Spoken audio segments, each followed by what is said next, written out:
ഞാൻ എത്ര പ്രാവശ്യം പറഞ്ഞിട്ടുണ്ട് നിങ്ങളുടെ വലതുവശത്ത് എനിക്ക് ഇരിക്കണമെന്ന്. എപ്പോ നോക്കിയാലും അവളെ തന്നെ അവിടെ ഇരുത്തും. ആദ്യം അവളോട് മാറിയിരിക്കാൻ പറ. എനിക്ക് അവിടെ തന്നെ ഇരിക്കണം.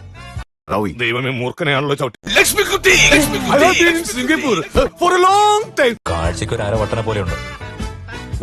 ഒരുപാട് തോക്കുകളുണ്ട്. എല്ലാത്തിനും ലൈസൻസ് ഒക്കെ ഉള്ളതാ. എന്റെ ഊഹം ശരിയാണെങ്കിൽ 50-ലധികം ഡബിൾ ബാരൽ.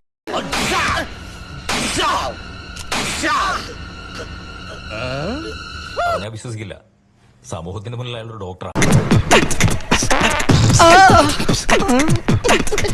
നെഞ്ചിനും ഇടയ്ക്ക് വല്ലാത്തൊരു വേദന. മഹാകള്ളനായ ഡോക്ടറോട് നിങ്ങളുടെ നെഞ്ചുവേദന ഞാൻ ഹാൻഡിൽ ചെയ്യാം.